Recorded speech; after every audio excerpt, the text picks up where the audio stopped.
आषाढी एकादशी निमित्त डोंबिवली परिसरातून पंढरपूरच्या दिशेने निघालेल्या भाविकांच्या बसचा मुंबई पुणे एक्सप्रेस हायवेवर भीषण अपघात झाला आहे। रात्री उशिरा ही बस या मार्गावरून जात असताना मुंबई पुणे एक्सप्रेस हायवेवर एका ट्रॅक्टरने बसला धडक दिल्याने हा भीषण अपघात झाल्याचे समजते। या अपघातात बसमध्ये असलेल्या 54 भाविकांपैकी 5 भाविकांचा मृत्यू झाला आहे। यातील 40 भाविकांवर एमजीएम रुग्णालयात उपचार सुरू असून अन्य जखमींची प्रकृती चिंताजनक असल्याचे वृत्त आहे।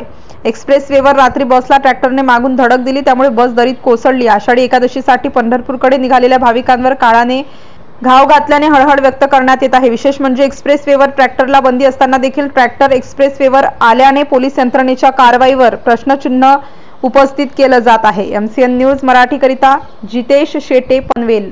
आज सुबह 1 बजे के दरमियान मुंबई पुणे एक्सप्रेस हाईवे पे डोंबिवली निर्जी लोड़ा ये परिसर के 54 लोग एक प्राइवेट बस से पंढरपुर आषाढ़ी एकादशी के लिए जा रहे थे। आर्ले गांव के बाजू में एक ट्रैक्टर से ये लोग डैश करके इनकी बस जो है वो बाजू में दरी में गई थी।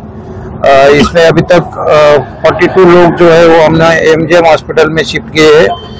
3 लोग जो अत्यवस्थ थे वो सरकारी हॉस्पिटल में उनको शिफ्ट किया है। जख्मियों से अभी तक डॉक्टरों ने ये कंफर्म किया है कि 5 लोगों की यहाँ पे डेथ हुई है और बाकी के लोग अभी उपचार ले रहे हैं। कहाँ जा रही है बस? ये बस पंढरपुर आषाढ़ी की एकादशी के लिए जा रहे थे।